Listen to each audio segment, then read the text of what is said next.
Plan होंगे जो आंदोलन किए जाने, महंगाई और अन्य मुद्दों को लेकर, इसी मसले को लेकर मीटिंग बुलाई गई जो बैठक चल रही है। जी चलिए रवि, बहुत बहुत शुक्रिया इस तमाम जानकारी के लिए।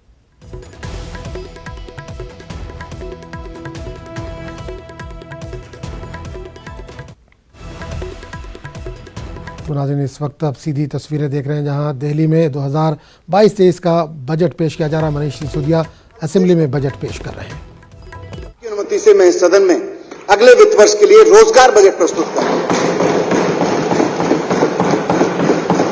पिछले साल के देशभक्ति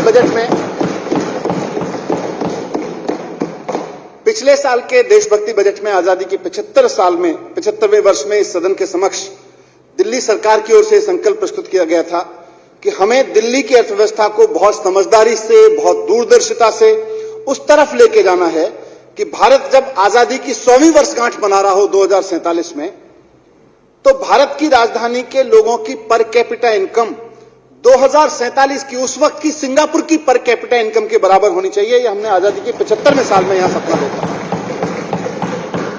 इस मुश्किल लेकिन संभव लक्ष्य को हासिल करने के लिए कुछ योजनाएं तो मैंने पिछले बजट में लाया था। 2047 तक दिल्ली वालों की आय को सिंगापुर के वालों की उस वक्त की आय के बराबर ले जाने के लिए सबसे महत्वपूर्ण कदम है कि हमारे अधिक से अधिक दिल्ली वासियों के पास एक सम्मानजनक रोजगार होना चाहिए, उनके पास एक जॉब होना चाहिए। इसलिए इस बजट में और 2047 को देखे गए सपने को पूरा करने के पहले कदम के रूप में मैं इस सदन के समक्ष रोजगार बजट आज प्रस्तुत कर रहा हूं। इसका नाम है रोजगार बजट। इसमें प्रस्तुत योजनाओं के माध्यम से हम न सिर्फ दिल्ली के बाजारों की और व्यापार की रौनक और उसकी गरिमा को लौटा लाएंगे, 21वीं सदी के वर्तमान और भावी व्यापार को भी हम दिल्ली में प्रोत्साहित देंगे।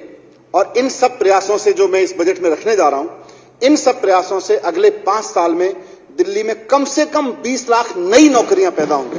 20 लाख नई नौकरियां पैदा होंगी। रोजगार बजट के माध्यम से हमारा लक्ष्य आर्थिक विकास के इंजन को फिर से स्टार्ट करना है, सुदृढ़ बनाना है। ये तो है ही, लेकिन अध्यक्ष महोदय, 20 लाख नई नौकरियां वाले इस रोजगार बजट के प्रस्ताव और योजनाओं को सदन के समक्ष प्रस्तुत करने से पहले थोड़ी सी चर्चा में दिल्ली के आर्थिक परिदृश्य पर और इस साल के बजट पर रखना चाहता हूं। कोविड की 5 लहरों के बीच आई आर्थिक चुनौतियों से अब दिल्ली की अर्थव्यवस्था धीरे धीरे उबर रही है और इसके चलते दिल्ली का जीएसडीपी प्रचलित बाजार मूल्यों पे वर्ष 2020-21 के 7,85,342 करोड़ रुपए से बढ़कर 2021-22 में 9,23,967 करोड़ रुपए रहने की संभावना है। ये 17.65% वृद्धि का संकेत है। मैं यह भी स्पष्ट करना चाहता हूं कि 2021-22 में दिल्ली की जीएसडीपी की वास्तविक वृद्धि दर 10.23% रहने की संभावना है, जबकि राष्ट्रीय स्तर पर यह वृद्धि 8.9% की होने का आकलन है। इसका अर्थ है कि हम महामारी पूर्व की जो हमारी आर्थिक गतिविधियां थी दिल्ली में, उस स्तर पर लौट रहे हैं। राष्ट्रीय स्तर पर जो जीडीपी है, उसमें दिल्ली के जीएसडीपी का योगदान 2011-12 में 3.94% था, उससे बढ़ के इस साल 21-22 में 4.21% हो गया है, जबकि दिल्ली देश की कुल आबादी का केवल 1.52% है।